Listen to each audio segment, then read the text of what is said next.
Chères étudiantes, chers étudiants, nous vous souhaitons la bienvenue à l'ESED. Ce PowerPoint audio vise à vous présenter le schéma qui illustre les composantes de votre première année de formation.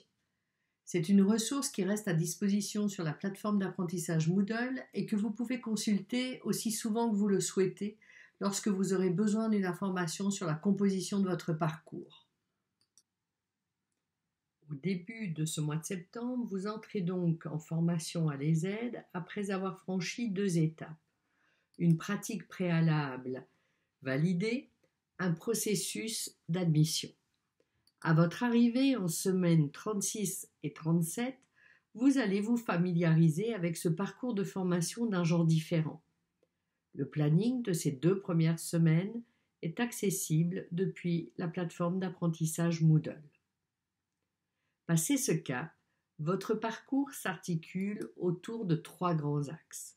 La pratique professionnelle sur les terrains, en stage ou en emploi, des unités d'intégration de 3 types et des unités de formation ressources thématisées. La pratique professionnelle vous permet d'exercer le métier d'éducatrice, d'éducateur de l'enfance en étant accompagné par un ou une formatrice à la pratique professionnelle. Vous participerez à des entretiens au cours desquels vous analyserez les situations professionnelles que vous aurez rencontrées. Dès cette première année de formation, vous pourrez bénéficier de séances de supervision. Les unités d'intégration sont des espaces de formation qui, comme leur nom l'indique, permettent l'articulation entre l'acquisition de nouvelles connaissances et la pratique professionnelle sur les terrains, ou qui peut aussi se réaliser sur le site de l'ESED. Dans l'unité d'intégration 1, vous participerez à des ateliers d'analyse de pratiques professionnelles qui sont planifiés tout au long de l'année pour travailler sur les situations rencontrées en emploi ou pendant votre stage.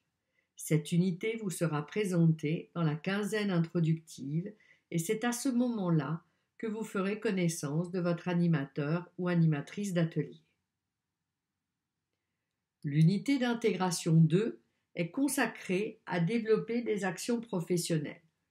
Ce sont des opportunités de développer des pratiques innovantes, d'acquérir de nouvelles connaissances, de travailler en groupe, en autonomie. Un document appelé Memento, rédigé à votre intention, est déposé sur la plateforme d'apprentissage Moodle. Il vous informe précisément des objectifs et des modalités de travail dans cet espace. Dès votre première journée à l'ESED, vous ferez connaissance avec votre formateur, formatrice, accompagnant. L'unité d'intégration accompagnement du parcours, quant à elle, est planifiée 3 fois dans l'année pour effectuer un arrêt sur image sur le développement des 24 compétences du référentiel métier. Des temps d'auto-évaluation, d'évaluation entre pairs, de co-évaluation pour nourrir votre e-portfolio et la démonstration de ces 24 compétences sont planifiées. Ce sont des occasions d'identifier vos zones de force et de fragilité pour vous permettre d'ajuster votre parcours et de faire le point sur le développement de votre identité professionnelle. Les unités de formation thématisées sont considérées comme des ressources pour l'action professionnelle sur votre lieu de pratique ou sur le site de l'ESED.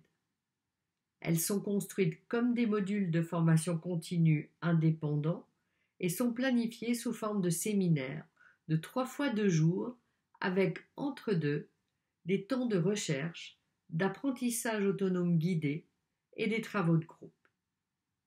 Elles participent activement au développement des 24 compétences du référentiel métier. Elles sont soumises à validation, confirmée par une attestation, qui est à conserver tout au long de votre parcours. En toute fin d'année, entre mi-mai et juin, vous aurez l'occasion de vous inscrire dans plusieurs séquences de formation d'une durée allant de 2 à 3 jours, que vous aurez pu choisir au gré de vos besoins en matière de développement de compétences. C'est un catalogue de formation qui vous permet de découvrir certaines approches, comme par exemple la littérature enfantine, les contes, le théâtre, la psychomotricité, le jeu, pour n'en citer que quelques-unes. Dans votre cursus, il y a des formations qui sont considérées comme des passages obligés. Il s'agit des premiers secours en pédiatrie ou encore de la prévention des risques musculo-squelettiques et psychosociaux dans l'exercice du métier de DE.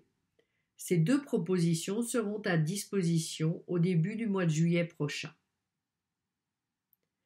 La promotion en 2e année est conditionnée à la validation de la pratique professionnelle par un comité d'évaluateurs et à la présentation des attestations des unités de formation suivies jusque-là.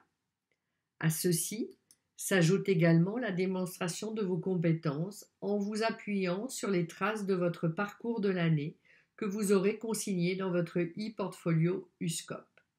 Ce même comité d'évaluateurs prendra connaissance des éléments constitutifs de votre dossier, vous entendra et rendra une position sur le niveau d'atteinte des compétences pour cette première année.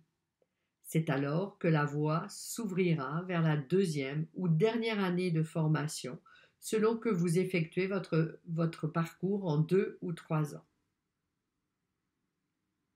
Ce PowerPoint n'a pas pour vocation d'être exhaustif, mais bien de poser les fondations nécessaires à la compréhension de l'organisation de votre première année et des éléments qui la composent. D'autres informations viendront se greffer sur cette base. Nous vous souhaitons un parcours de formation rempli de curiosité, d'étonnement, d'enthousiasme et qui vous permette aussi de confronter vos idées entre vous avec vos accompagnants sur le terrain et à les aider. Pour nous, nous nous réjouissons de vous accueillir en septembre prochain.